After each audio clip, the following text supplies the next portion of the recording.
Hola chicos, ¿qué tal? Bienvenidos a Julius Te Cuenta, un pequeño espacio donde las historias cobran vida. Regresaremos a los inicios de este canal con uno de nuestros escritores favoritos, Julio Ramón Ribeiro. Y es que el cuento Los gallinazos sin plumas tiene para mí una de las introducciones más atrapantes que puede tener la narrativa peruana. En un extenso párrafo, Ribeiro nos describe detalladamente el submundo de la ciudad de Lima de forma magistral, para luego introducirnos en la vida de los protagonistas que crecieron en una zona marginal, como aves carroñeras, donde tienen que alimentar a un cerdo con basura para engordarlo. Efraín y Enrique son dos muchachos que están despojados de dignidad, de protección y de infancia, en este clásico relato que nunca perderá vigencia. Así que pónganse cómodos, que hoy leeremos Los gallinazos sin plumas, del escritor peruano Julio Ramón Ribeiro. ¡Que empiece la aventura! A las 6 de la mañana, la ciudad se levanta de puntillas y comienza a dar sus primeros pasos. Una fina niebla disuelve el perfil de los objetos y crea como una atmósfera encantada. Las personas que recorren la ciudad a esta hora parece que están hechas de otra sustancia, que pertenecen a un orden de vida fantasmal. Las beatas se arrastran penosamente hasta desaparecer en los pórticos de las iglesias. Los noctámbulos, macerados por la noche, regresan a sus casas envueltos en sus bufandas y su melancolía. Los basureros inician por la avenida Pardo su paseo siniestro armados de escobas y de carretas. A esta hora se ve también obreros caminando hacia el tranvía, policías bostezando contra los árboles, canillitas morados de frío, sirvientas sacando los cubos de basura. A esta hora, por último, como una especie de misteriosa consigna, aparecen los gallinazos sin plumas.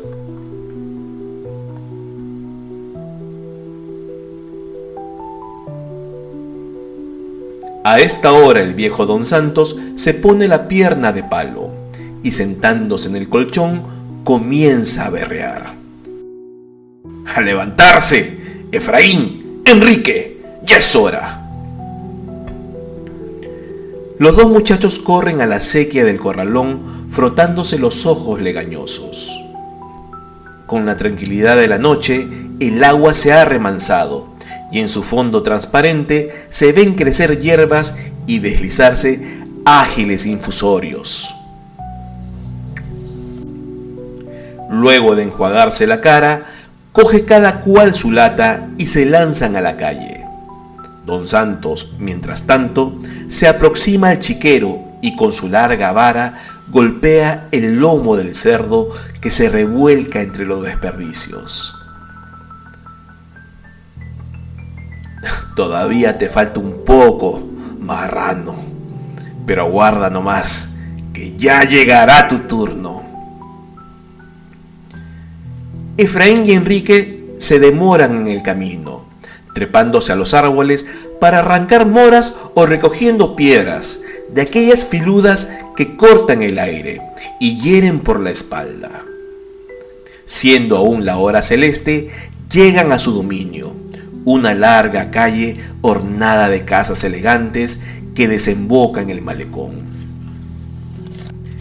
Ellos no son los únicos. En otros corralones, en otros suburbios, alguien ha dado la voz de alarma y muchos se han levantado. Unos portan latas, otros cajas de cartón, a veces solo basta un periódico viejo. Sin conocerse, forman una especie de organización clandestina que tiene repartida toda la ciudad. Los hay que merodean por los edificios públicos, otros han elegido los parques o los muladares. Hasta los perros han adquirido sus hábitos, sus itinerarios, sabiamente aleccionados por la miseria. Efraín y Enrique, después de un breve descanso, empiezan su trabajo. Cada uno escoge una acera de la calle. Los cubos de basura están alineados delante de las puertas. Hay que vaciarlos íntegramente y luego comenzar la exploración. Un cubo de basura es siempre una caja de sorpresas. Se encuentran latas de sardinas, zapatos viejos, pedazos de pan, pericotes muertos, algodones inmundos. A ellos solo les interesan los restos de comida. En el fondo del chiquero, Pascual recibe cualquier cosa y tiene predilección por las verduras ligeramente descompuestas. La pequeña lata de cada uno se va llenando de tomates podridos, pedazos de cebo, extrañas salsas que no figuran en ningún manual de cocina. No es raro, sin embargo, hacer un hallazgo valioso. Un día Efraín encontró unos tirantes con los que fabricó una honda. Otra vez una pera casi buena que devoró en el acto. Enrique, en cambio, tiene suerte para las cajitas de remedios, los pomos brillantes, las escobillas de dientes usadas y otras cosas semejantes que colecciona con avidez. Después de una rigurosa selección, regresan la basura al cubo y se lanzan sobre el próximo. No conviene demorarse mucho porque el enemigo siempre está al acecho. A veces son sorprendidos por las sirvientas y tienen que huir dejando regado su botín.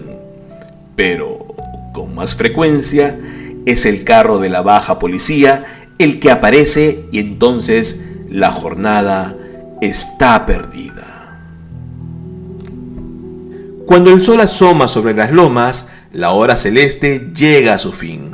La niebla se ha disuelto. Las beatas están sumidas en éxtasis. Los noctámbulos duermen. Los canillitas han repartido los diarios. Los obreros trepan a los andamios. La luz desvanece el mundo mágico del alba. Los gallinazos sin plumas han regresado a su nido. Don Santos los esperaba con el café preparado. A ver, ¿qué cosa me han traído? Husmeaba entre las latas y si la provisión estaba buena, hacía siempre el mismo comentario. Pascual tendrá banquete hoy. Pero la mayoría de las veces estallaba. ¡Idiotas! ¿Qué han hecho hoy día? Se han puesto a jugar seguramente. Pascual se morirá de hambre. Ellos huían hacia el emparrado, con las orejas ardientes de los pescozones, mientras el viejo se arrastraba hasta el chiquero. Desde el fondo de su reducto, el cerdo empezaba a gruñir.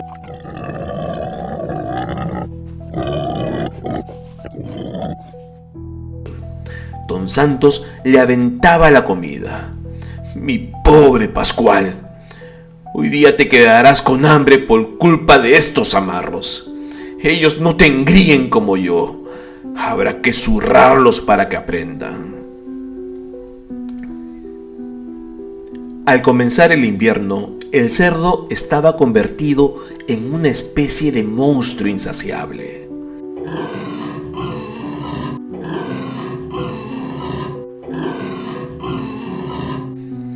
Todo le parecía poco y don Santos se vengaba en sus nietos del hambre del animal. Los obligaba a levantarse más temprano, a invadir los terrenos ajenos en busca de más desperdicios. Por último, los forzó a que se dirigieran hacia el muladar que estaba al borde del mar. Allí encontrarán más cosas. Será más fácil además, porque todo está junto.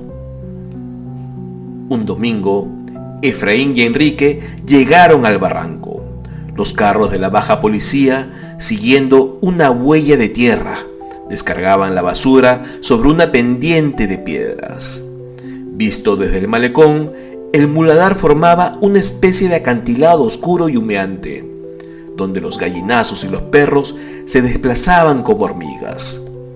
Desde lejos, los muchachos arrojaron piedras para espantar a sus enemigos.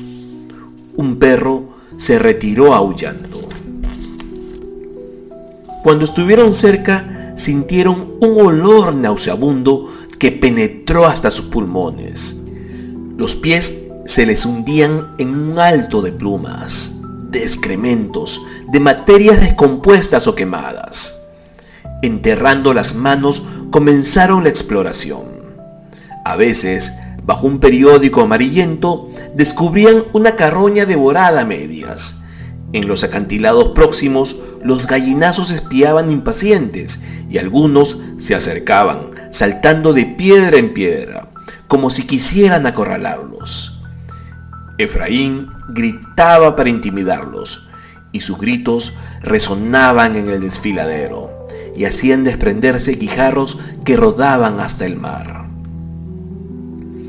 Después de una hora de trabajos, regresaron al corralón con los cubos llenos. ¡Bravo!, exclamó don Santos. Habrá que repetir esto 2 o 3 veces por semana.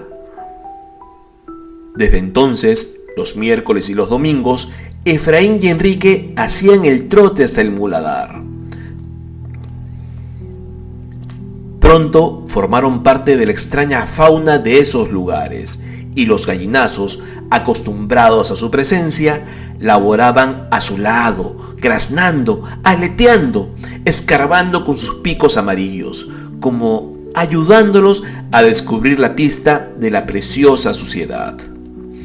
Fue al regresar de una de esas excursiones que Efraín sintió un dolor en la planta del pie. Un vidrio le había causado una pequeña herida. Al día siguiente tenía el pie hinchado, no obstante lo cual prosiguió su trabajo. Cuando regresaron no podía casi caminar, pero don Santos no se percató de ello, pues tenía visita. Acompañado de un hombre gordo que tenía las manos manchadas de sangre, observaba el chiquero.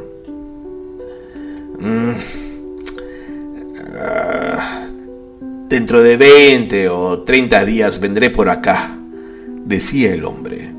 Para esa fecha creo que podrá estar a punto. Cuando partió, don Santos echaba fuego por los ojos. ¡A trabajar, a trabajar! De ahora en adelante habrá que aumentar la ración de Pascual. El negocio anda sobre rieles. A la mañana siguiente, sin embargo, cuando don Santos despertó a sus nietos, Efraín no se pudo levantar. «Tiene una herida en el pie», explicó Enrique. «Ayer se cortó con un vidrio». Don Santos examinó el pie de su nieto. La infección había comenzado. «Esas son patrañas. Que se lave el pie en la acequia y que se envuelva con un trapo». «Pero si le duele, no puede caminar bien», le dijo Enrique. Don Santos meditó un momento. Desde el chiquero llegaban los gruñidos de Pascual.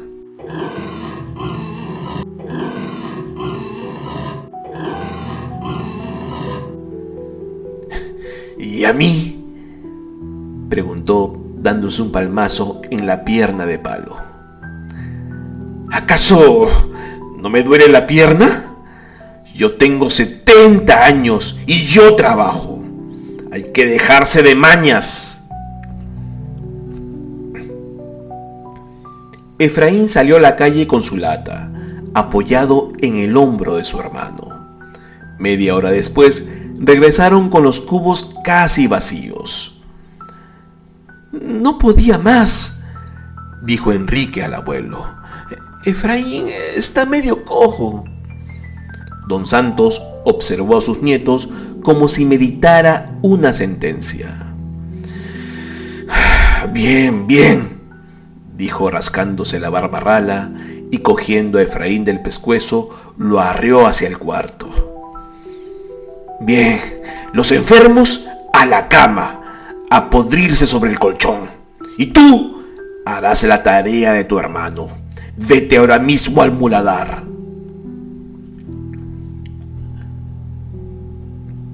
Cerca de mediodía, Enrique regresó con los cubos repletos. Lo seguía un extraño visitante, un perro escuálido y medio sarnoso. Lo encontré en el muladar, explicó Enrique, y me ha venido siguiendo. Don Santos cogió la vara. ¿Una boca más en el corralón? Enrique levantó al perro contra su pecho y huyó hacia la puerta. No le hagas nada, abuelito, le daré yo de mi comida. Don Santos se acercó hundiendo su pierna de palo en el lodo. Nada de perros aquí, ya tengo bastante con ustedes. Enrique abrió la puerta de la calle. Si se va él, me voy yo también. El abuelo se detuvo.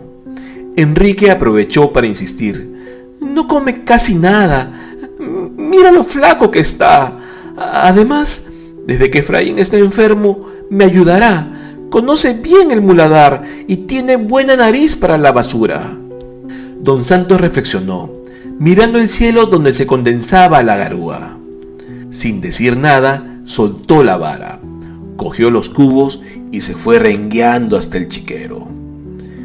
Enrique sonrió de alegría y con su amigo, aferrado al corazón, corrió donde su hermano. ¡Pascual! ¡Pascual! ¡Pascualito!, cantaba el abuelo. Tú te llamarás Pedro, dijo Enrique acariciando la cabeza de su perro e ingresó donde Efraín. Su alegría se esfumó. Efraín, inundado de sudor, se revolcaba de dolor sobre el colchón. Tenía el pie hinchado, como si fuera de jeve y estuviera lleno de aire. Los dedos habían perdido casi su forma. Te he traído este regalo, mira, dijo mostrando al perro. Se llama Pedro, es para ti, para que te acompañe. Cuando yo me vaya al muladar, te lo dejaré y los dos jugarán todo el día. Le enseñarás a que te traiga piedras en la boca. ¿Y el abuelo?, preguntó Efraín, extendiendo su mano hacia el animal. El abuelo no dice nada. Ambos miraron hacia la puerta. La garúa había empezado a caer. La voz del abuelo llegaba. ¡Pascual! ¡Pascual! ¡Pascualito! Esa misma noche salió luna llena. Ambos nietos se inquietaron, porque en esta época el abuelo se ponía intratable. Desde el atardecer lo vieron rondando por el corralón, hablando solo, dando varillazos al emparrado. Por momentos se aproximaba al cuarto, echaba una mirada a su interior, y al ver a sus nietos silenciosos, lanzaba un salivazo cargado de rencor. Pedro le tenía miedo, y cada vez que lo veía, se acurrucaba y quedaba inmóvil como una piedra. «Mugre, nada más que mugre», repitió toda la noche el abuelo mirando la luna. A la mañana siguiente, Enrique amaneció resfriado. El viejo, que lo sintió estornudar en la madrugada, no dijo nada. En el fondo, sin embargo, presentía una catástrofe. Si Enrique se enfermaba, ¿quién se ocuparía de Pascual? La voracidad del cerdo crecía con su gordura. Gruñía por las tardes con el hocico enterrado en el fango.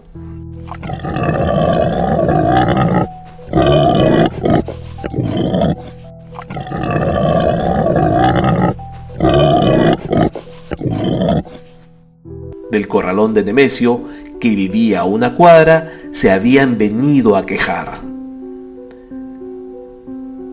Al segundo día sucedió lo inevitable. Enrique no se pudo levantar. Había tosido toda la noche y la mañana lo sorprendió temblando, quemado por la fiebre. ¿Tú también?, preguntó el abuelo. Enrique señaló su pecho, que roncaba. El abuelo salió furioso del cuarto. 5 minutos después regresó. Está muy mal engañarme de esa manera, ¿eh? Abusan de mí porque no puedo caminar. Saben que soy viejo, que soy cojo. De otra manera los mandaría al diablo y me ocuparía yo solo de Pascual. Efraín se despertó quejándose y Enrique comenzó a toser. Pero no importa, yo me encargaré de él. Ustedes son basura, nada más que basura. Unos pobres gallinazos sin plumas. Ya verán cómo les saco ventaja. El abuelo está fuerte todavía. Pero eso sí, hoy día no habrá comida para ustedes. No habrá comida hasta que no puedan levantarse y trabajar. A través del umbral, lo vieron levantar las latas en vilo y volcarse en la calle. Media hora después, regresó aplastado. Sin la ligereza de sus nietos, el carro de la baja policía lo había ganado. Los perros, además, habían querido morderlo. Pedazos de mugre, ya saben, se quedarán sin comida hasta que trabajen. Al día siguiente, trató de repetir la operación, pero tuvo que renunciar. Su pierna de palo había perdido la costumbre de las pistas de asfalto, de las duras aceras, y cada paso que daba era como un lanzazo en la ingle. A la hora celeste del tercer día, quedó desplomado en su colchón, sin otro ánimo que para el insulto. Si se muere de hambre, será por culpa de ustedes. Desde entonces empezaron unos días angustiosos, interminables. Los tres pasaban el día encerrados en el cuarto, sin hablar, sufriendo una especie de reclusión forzosa. Efraín se revolcaba sin tregua. Enrique tosía. Pedro se levantaba y después de hacer un recorrido por el corralón, regresaba con una piedra en la boca que depositaba en las manos de sus amos. Don Santos, a medio acostar, jugaba con su pierna de palo y les lanzaba miradas feroces. A mediodía se arrastraba hasta la esquina del terreno donde crecían verduras y preparaba su almuerzo, que devoraba en secreto. A veces aventaba a la cama de sus nietos alguna lechuga o una zanahoria cruda, con el propósito de excitar su apetito, creyendo así hacer más refinado su castigo.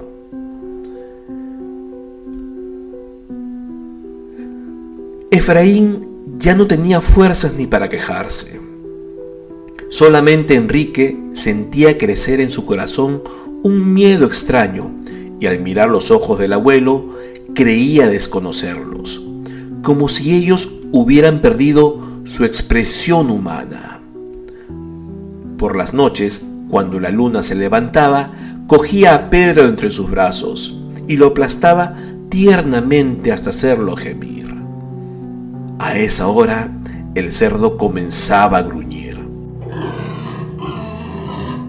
Y el abuelo se quejaba como si lo estuvieran ahorcando.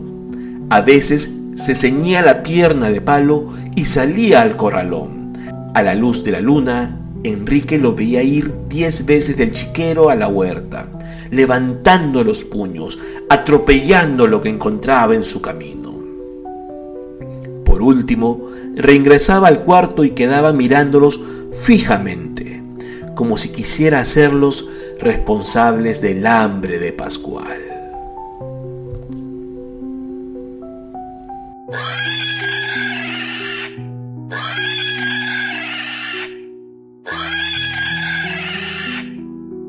La última noche de luna llena, nadie pudo dormir. Pascual lanzaba verdaderos rugidos. Enrique había oído decir que los cerdos, cuando tenían hambre, se volvían locos como los hombres. El abuelo permaneció en vela, sin apagar siquiera el farol. Esta vez no salió al corralón ni maldijo entre dientes. Hundido en su colchón, miraba fijamente la puerta. Parecía amasar dentro de sí una cólera muy vieja, jugar con ella, aprestarse a dispararla. Cuando el cielo comenzó a desteñirse sobre las lomas, abrió la boca, mantuvo su oscura oquedad vuelta hacia sus nietos y lanzó un rugido. ¡Arriba! ¡Arriba! ¡Arriba! Los golpes comenzaron a llover. ¡A levantarse, haraganes! ¿Hasta cuándo vamos a estar así? ¡Esto se acabó! ¡De pie! Efraín se echó a llorar. Enrique se levantó aplastándose contra la pared. Los ojos del abuelo parecían fascinarlo hasta volverlo insensible a los golpes. Veía la vara alzarse y abatirse sobre su cabeza, como si fuera una vara de cartón. Al fin pudo reaccionar.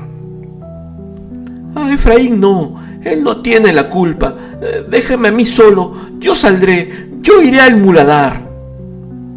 El abuelo se contuvo jadeante. Tardó mucho en recuperar el aliento. ¡Ahora mismo! ¡Al muladar! ¡Lleva 2 cubos! ¡4 cubos! Enrique se apartó, cogió los cubos y se alejó a la carrera. La fatiga del hambre y de la convalecencia lo hacían trastabillar. Cuando abrió la puerta del corralón, Pedro quiso seguirlo. ¡Tú no! ¡Quédate aquí, cuidando a Efraín! Y se lanzó a la calle respirando a pleno pulmón el aire de la mañana. En el camino comió hierbas, estuvo a punto de mascar la tierra. Todo lo veía a través de una niebla mágica. La debilidad lo hacía ligero, etéreo, volaba casi como un pájaro. En el muladar se sintió un gallinazo más entre los gallinazos. Cuando los cubos estuvieron rebosantes, emprendió el regreso. Las beatas, los noctámbulos, los canillitas descalzos, todas las secreciones del alba comenzaron a dispersarse por la ciudad. Enrique, devuelto a su mundo, caminaba feliz entre ellos, en su mundo de perros y fantasmas, tocado por la hora celeste. Al entrar al corralón, sintió un aire opresor, resistente, que lo obligó a detenerse. Era como si allí, en el dintel, terminara un mundo y comenzara otro fabricado de barro, de rugidos, de absurdas penitencias. Lo sorprendente era, sin embargo, que esta vez reinaba en el corralón una calma cargada de malos presagios, como si toda la violencia estuviera en equilibrio, a punto de desplomarse. El abuelo, parado al borde del chiquero, miraba hacia el fondo. Parecía un árbol creciendo desde su pierna de palo. Enrique hizo ruido, pero el abuelo no se movió. «Aquí están los cubos». Don Santos le volvió la espalda y quedó inmóvil.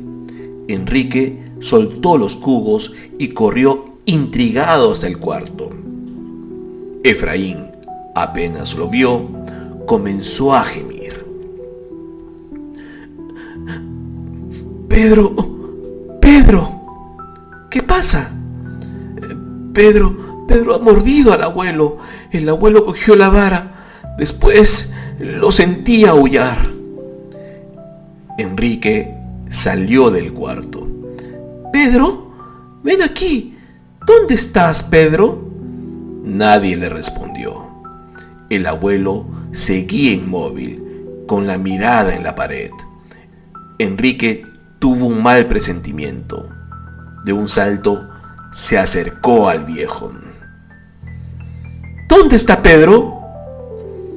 Su mirada descendió al chiquero. Pascual devoraba algo en medio del lodo. Aún quedaban las piernas y el rabo del perro. ¡No!, gritó Enrique tapándose los ojos. ¡No, no! Y a través de las lágrimas buscó la mirada del abuelo. Este la rehuyó girando torpemente sobre su pierna de palo. Enrique comenzó a danzar en torno suyo, prendiéndose de su camisa, gritando, pataleando, tratando de mirar sus ojos, de encontrar una respuesta. ¿Por qué has hecho eso? ¿Por qué? El abuelo no respondía. Por último, impaciente, dio un manotón a su nieto que lo hizo rodar por tierra. Desde allí, Enrique observó al viejo que, erguido como un gigante, miraba obstinadamente el festín de Pascual. Estirando la mano, encontró la vara que tenía el extremo manchado de sangre. Con ella se levantó de puntillas y se acercó al viejo. ¡Voltea! ¡Voltea! Cuando don Santos se volvió, divisó la vara que cortaba el aire y se estrellaba contra su pómulo. ¡Toma!, chilló Enrique y levantó nuevamente la mano. Pero súbitamente se detuvo, temeroso de lo que estaba haciendo, y, lanzando la vara a su alrededor, miró al abuelo casi arrepentido. El viejo, cogiéndose el rostro, retrocedió un paso. Su pierna de palo tocó tierra húmeda, resbaló y, dando un alarido, se precipitó de espaldas al chiquero. Enrique retrocedió unos pasos. Primero aguzó el oído, pero no se escuchaba ningún ruido. Poco a poco se fue aproximando. El abuelo, con la pata de palo quebrada, estaba de espaldas en el fango. Tenía la boca abierta y sus ojos buscaban a Pascual, que se había refugiado en un ángulo y husmeaba sospechosamente en el lodo. Enrique se fue retirando, con el mismo sigilo con que se había aproximado. Probablemente el abuelo alcanzó a divisarlo, pues mientras corría hacia el cuarto, le pareció que lo llamaba por su nombre, con un tono de ternura que él nunca había escuchado. A mí, Enrique, a mí. ¡Pronto!, exclamó Enrique, precipitándose sobre su hermano. ¡Pronto, Efraín! El viejo se ha caído al chiquero. Debemos irnos de acá. ¿A dónde?, preguntó Efraín. A donde sea, al muladar, donde podamos comer algo, donde los gallinazos. No me puedo parar. Enrique cogió a su hermano con ambas manos y lo estrechó contra su pecho.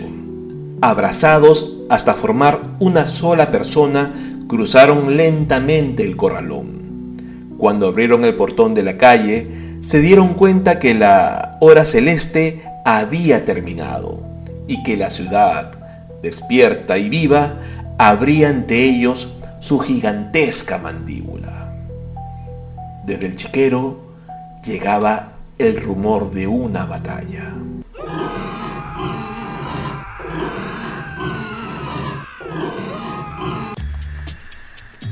Efraín y Enrique no tienen infancia, se la han arrebatado. No juegan, no sueñan, solo intentan sobrevivir en una ciudad hostil y se ven obligados a trabajar como adultos en un entorno inhumano. Don Santos encarna la degradación moral absoluta, un adulto cruel, violento y egoísta. No ve a sus nietos como familia, sino como instrumentos de explotación.